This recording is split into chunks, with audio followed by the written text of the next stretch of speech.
अपनी माता को संबोधित करते हुए दुनिया में पहली बार कोई पुत्र अपनी माता को ज्ञान दे रहा है। यह दर्शन शिव महापुराण के उपाख्यान में आपको मिलता है। कपिल और देवहूति का संवाद, यह संवाद अपने आप में बहुत ज्ञानदायक है। माता अपने पुत्र मोह में पूरी तरह से बंधी हुई है। मां ये शब्द नहीं है, ये अपने आप में संपूर्णता है। मां केवल मां नहीं है, मां संपूर्णता का नाम है। ध्यान से नोट कर लेना ये बात जो मैं अब बता रहा हूं। मां एक संपूर्णता का नाम है। मां केवल शब्द नहीं है, मां केवल एक रिश्ता नहीं है, मां एक नाता नहीं है केवल, मां घर का एक सदस्य नहीं है केवल, मां तुम्हारा पूरा संसार है। मां तुम्हारे जीवन का आधार है। मां तुम्हारे जीवन में जो भी कुछ घटित हो रहा है उसकी रचनाकार है। मां ने तुम्हें बनाया है, मां ने तुम्हें रचा है। तुम अपनी माता की कलाकृति का एक अनुपम उपहार हो, अपनी माता की तपस्या का फल हो।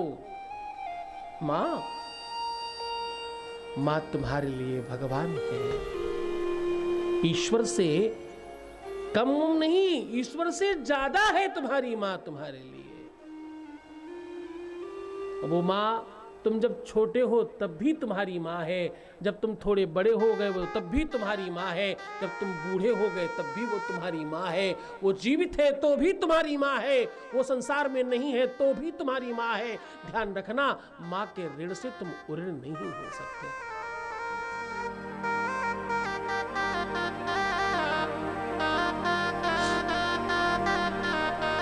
मां इस जीवन का वो केंद्र बिंदु है जो तुम्हारा केवल उद्गम स्थान नहीं है, वो तुम्हारी केवल जड़ नहीं है, वो तुम्हारी नींव नहीं है केवल, वो तुम्हारे जीवन की हर एक एक श्वास की रचयिता है।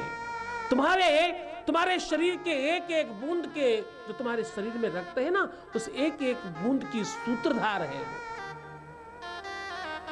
दुनिया में कम लोगों को पता होगा ये बात।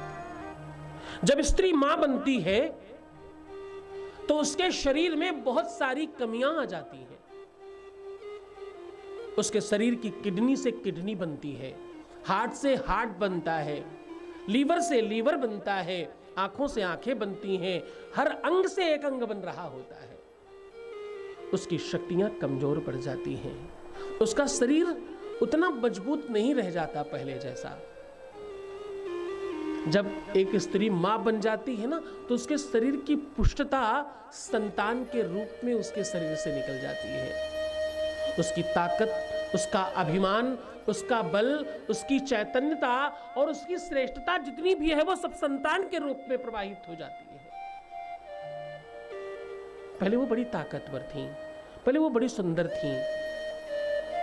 मां बनने के बाद उनके बाल झड़ने लगते हैं, उनका रूप लावण्य कम होने लगता है, उनकी सुंदरता, उनके शारीरिक आवरण और आकार विकार में बड़ा परिवर्तन आता है। और ये सब किसके लिए? तुम्हारे लिए किया है उन्होंने।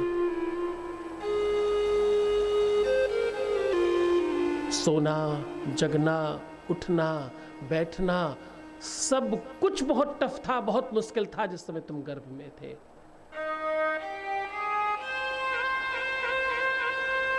जिस दिन तुम्हें मां का असली रूप देखने का मन करे तो तुम एक काम करना, एक 2 किलो का पत्थर अपने पेट में बांध लेना, बाहर से, अंदर से नहीं, वो तो तुम कर ही नहीं सकते।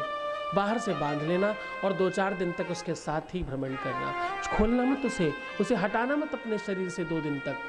अगर तुम 2 दिन कंप्लीट कर लेना और फिर भी तुम्हें सूझबूझ नहीं आए तो उस दिन से अपने जीवन से मां का शब्द हटा देना। कोई बात नहीं, तुम्हारी बात मान लेंगे, तुम्हारी मां ने कुछ नहीं किया। बस उसी तरीके से जैसे अंगद ने कहा था कि अगर कोई पैर उठा दे तो मैं सीता छोड़कर चला जाऊंगा। मैं इस व्यास मन से कह रहा हूं कि उस दिन के बाद मैं मां की प्रशंसा में एक शब्द नहीं कहूंगा। इस धरा में यारों कोई मां से बढ़कर है नहीं, लाख आई मुसीबत मां मगर रोई नहीं। मां ने मर्दों को बनाया क्या निराली शान है, जो कदर मां की न जाने वो नहीं इंसान है। मां ने मर्दों को बनाया क्या निराली शान है, जो कदर मां की न जाने वो नहीं इंसान है। मां सर्वस्व है तुम्हारा, तुम हो तो मां है, क्योंकि मां थी तभी तो तुम हो। जिस समय तुम मां कहना ना, तुम मॉम मम्मी जो भी कुछ कहते हो उसके पीछे का भाव मां है। मां, तुम्हें पता है गाय को मां क्यों कहते हैं? क्योंकि गाय ने अपने जीवन में मां के अलावा कुछ और कहा ही नहीं। गाय को मां क्यों कहते हैं मालूम है? क्योंकि उसने अपने जीवन में मां के अलावा दूसरा शब्द नहीं बोला और ना वो बोलना चाहती, इसलिए पूज्य है। इसलिए उसके शरीर में 33 करोड़ देवताओं का वास माना जाता है। गाय क्या बोलती पता है? अम्मा, ऐसे कहती ना, मां कहती है। मैं मां हूं तुम्हारी, तुम्हारा पालन कर रही हूं, मीठा दुग्ध दे रही हूं तुम्हें। तो साहब, ये जो मां का शब्द है ना, ये सर्वश्रेष्ठ है। इसका आदर करना, इसका सम्मान करना, इसे अपने जीवन में इस प्रकार से उतारना। तुम्हारे घर में मंदिर में भगवान कम होंगे तो चलेगा, तुम भोग प्रसाद कम लगाते हो चलेगा, तुम धर्म कम कर पाते हो बिल्कुल चलेगा, तुम पूजा पाठ थोड़ी कम करते हो एकदम चलेगा, तुम मंदिर तीर्थ नहीं जा पाते कोई बात नहीं, तुम गुरुओं को, सन्यासियों को, संतों को, महंतों को नहीं मान पाते कोई बात नहीं, तुम नास्तिक हो एकदम सही बात है, तुम कुछ नहीं कर रहे हो बिल्कुल कोई बात नहीं, लेकिन तुम मां को नहीं मान रहे एकदम गलत बात है। कम से कम मां को मानना, मां को समझना। मां से बड़ा दुनिया में कुछ नहीं है, न मां से बड़ा कोई संत महंत है, न मां से बड़ा कोई भगवान है। भगवान भी जब इस पृथ्वी पर आया ना, तो अपने मां के चरणों में सर रख करके रोया है। पृथ्वी पर भगवान का जन्म प्रेम प्राप्ति के लिए है। मां का प्रेम ये सर्वश्रेष्ठ है, इसे बड़े मनोयोग से समझना। और अगर तुम सिर्फ इतनी सी बात मेरी मान गए कि तुम्हारे जीवन में मां का महत्व बड़ा हो गया, तो तुम्हें और कुछ नहीं समझने की जरूरत है। सारे के सारे वेद पुराण इसी शब्द में समाहित हैं। अगर तुम ये बात मान गए, अगर ये बात तुम समझ गए, तो तुम्हें कहना पड़ेगा तुम्हारा हर पल हर क्षण सुखमय और शिवमय हो रहा है। तुम्हारे मुंह से निकलने लगेगा अपने आप।